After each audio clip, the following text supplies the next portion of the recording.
시청자 여러분 안녕하십니까. 유한타증권의 김덕호 FA 인사드리겠습니다. 자, 오늘 현대차의 흐름이 만만치가 않습니다. 정말 장난 없다 할 정도로 장중에는 17%까지 상승 탄력 보이면서 꾸준하게 움직임들이 나타나고 있습니다. 오늘 현대차 왜 이렇게 높게 상승 탄력 보여주고 있는가 궁금해하시는 분들 굉장히 많으실 텐데요. 오늘 현대차의 이슈들과 함께 낱낱이 파헤쳐보는 시간 가져보겠습니다. 지금 보시는 차트는 현대차 그리고 포드, 도요타의 일봉 차트입니다. 빨강색 굵은 선으로 나타낸 차트가 바로 우리 국산차 현대차고요. 자, 그리고 초록 색깔은 미국의 포드, 그리고 파란 색깔 차트는 일본의 도요타입니다. 자, 제가 이 차트를 보여드린 이유는 무엇이냐? 실제로 자동차 시장에 대한 업계 현황을 간략하게 주가로 비교드리기 위해서 올려놨습니다. 자, 근데 보시면 아시겠지만은 이 포드사 그리고 도요타가 지금 코로나 이후에 주가 움직임들이 거의 지지부진합니다. 뭐 나름대로 탄력은 굉장히 키웠다라고 하지만은 과연 현대차만큼 비교를 했을 때는 왜 얘들이 오르지 못했을까 궁금증을 가진 분들이 많으실 텐데요.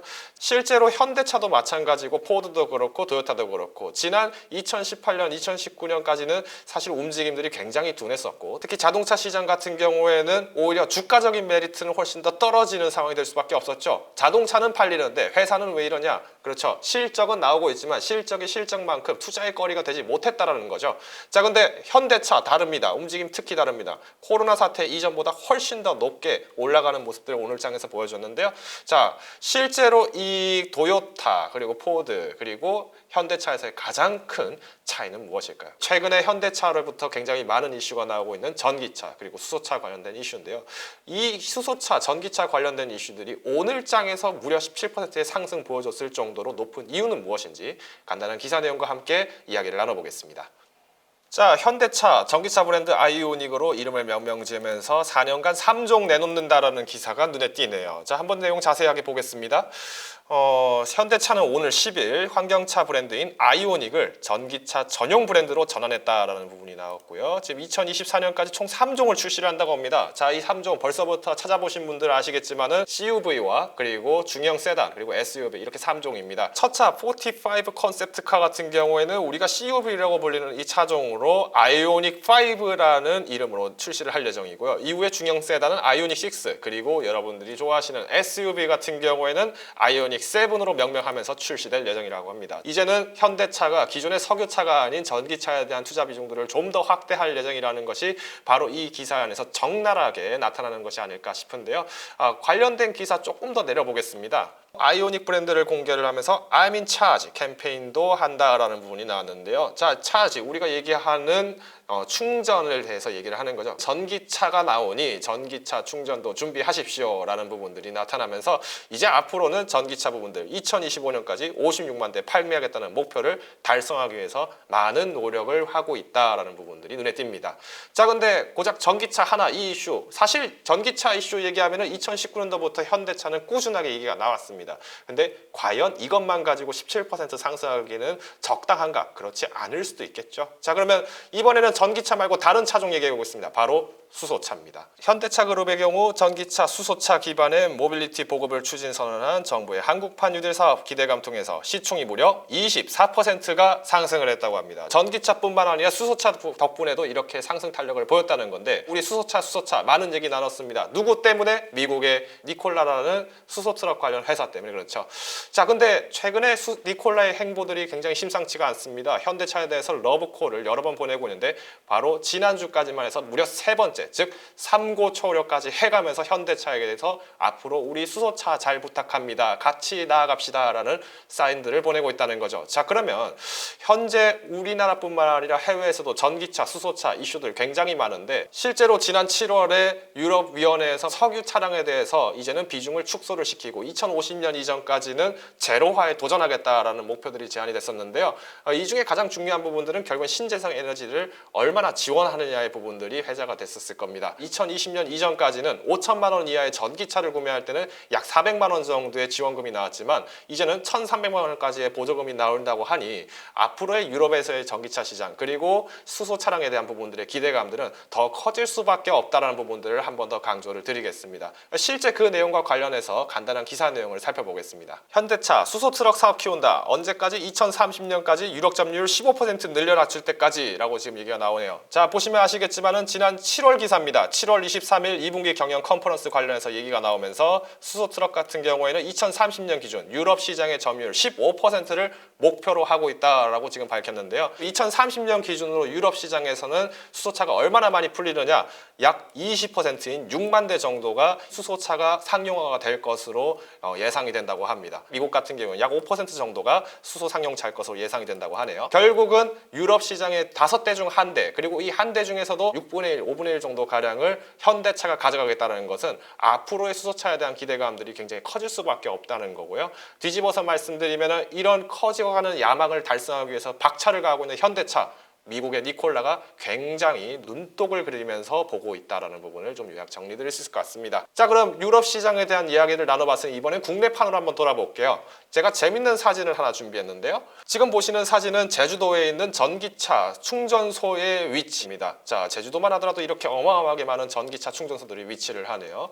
자, 근데 수소차는 어떤지 한번 보겠습니다.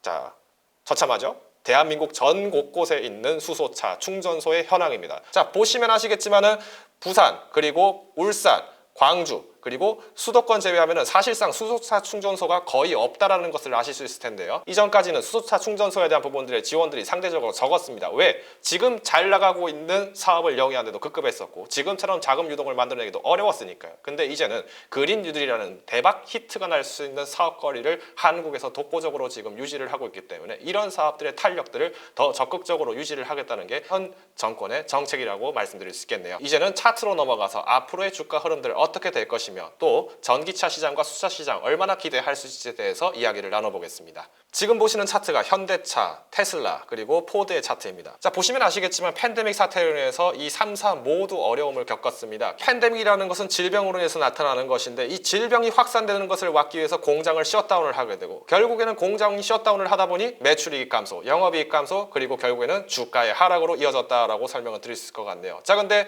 이후의 움직임들은 굉장히 심상치가 않습니다. 보시면 아시겠지만 이 3사 중에서 가장 먼저 급등을 보였던 회사는 바로 포드입니다. 미국의 대표적인 자동차 회사죠. 자동차 산업은 원자재들이 굉장히 많이 들어갑니다. 원자재만 들어가느냐? 관련된 부품 만들기 위해서 그 밑에 딸려있는 회사들 책임자들께 굉장히 많습니다. 그러다 보니 당연히 자동차 회사 하나가 운명을 달리할수록 그만큼 많은 회사들이 영향을 받게 되는데요. 결국 이런 시점들에서 주가 하락이 연일 이어졌을 때는 기술적 반등이 일어난다. 즉 경기 재개했을 때는 이만큼 상승 탄력 충분하게 받을 것이다라는 기대감 때문에 포드가 가장 먼저 튀어 올랐습니다. 그 뒤를 이어서 현대차도 마찬가지고 테슬라는 기술적으로 반발을 했다는 부분들 좀 해석이 되겠네요. 자, 근데 오히려 시간이 지나면 지날수록 오히려 주객이 전도가 되기 시작합니다. 테슬라는 훨씬 더 높게 날개를 단 듯이 주가가 올라가고요. 오히려 포드 같은 경우에는 경기 흐름 따라서 지지부진하게 올라가고 있다는 부분이 보여집니다. 시장 자체가 전반적으로 달라졌다는 거죠. 자동차, 이전에는 찍어내면 누구나 탑니다였지만 이제는 전기차를 타려고 한다는 시장의 판단 때문에 현재 현대차와 그리고 테슬라만이 주가를 훨씬 더 견고하게 그리고 탄력 있게 움직여가고 있다는 부분이 보여지네요. 자, 그러면 현대차 과연 어디까지 올라갈 수 있을지에 대한 기대감들 한번 과거의 데이터와 함께 보도록 하겠습니다. 지금 보시는 차트는 현대차의 650 주봉입니다. 보시면 아시겠지만 팬데믹이라는 선태가 떨어진 상황과 그리고 과거 금융위기 사태와 거의 흡사하게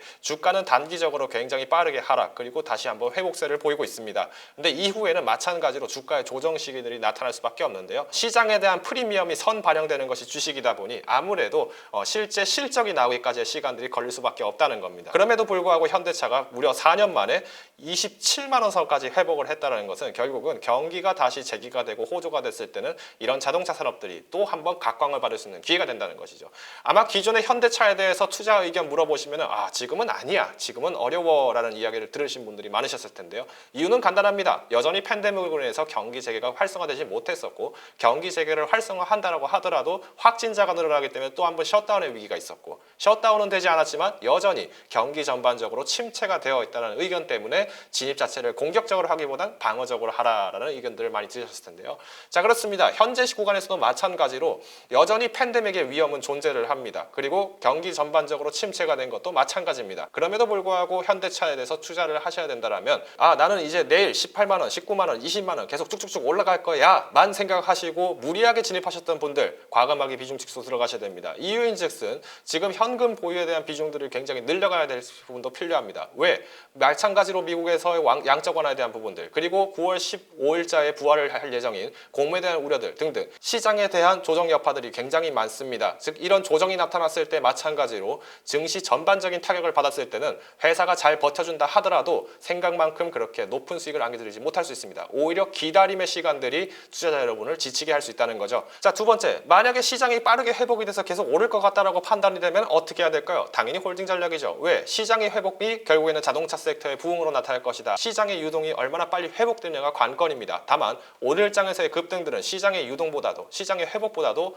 오히려 전기차, 수소차에 대한 모멘텀에 집중이 되어 있기 때문에 이 부분들에 대해서는 조금 접근을 최대한 자제하시는 부분이 필요하지 않을까라고 정리를 드리겠습니다. 마지막 세 번째, 앞으로의 수소차, 전기차 어떻게 봐야 되나요? 전기차 사야 되나요? 수소차 사야 되나요? 자, 이 논점에 대해서는 과감하게 말씀드리겠습니다. 과거에는 전기차 충전소가 훨씬 많았기 때문에 수소차보다는 전기차 부분들이 훨씬 더 각광을 받을 수밖에 없었습니다. 하지만 여전히 수소차에 대한 충전소는 부족한 상황이고 현재 정권에서 마찬가지로 수소차에 대한 수혜 부분들을 많이 나타내고 있습니다. 자, 그러면 길게 봤을 때는 수소차에 대한 부분들 놓치고 가셔서는 안 됩니다. 그렇기 때문에 니콜라가 현대차에 대해서 악수를 제안을 한 것이겠죠. 수소차, 전기차, 옥석 가리기가 아니라 둘 다 놓쳤을 때는 옥석 구분이 될 수 있다는 부분들을 명심하시면서 이제는 자동차라는 것은 수소차, 전기차를 이야기한다는 부분으로 패러다임의 전환이 필요한 시기로 이해를 하시면 좋을 것 같습니다. 전기차, 수소차 이미 앞서서 수차례 얘기되었듯이 밝은 전망을 가지고 있습니다. 하지만 주가라는 부분은 결국 투자자분들의 선택에 따라서 달라질 수 있기 때문에 무리하게 진입을 하시기보다는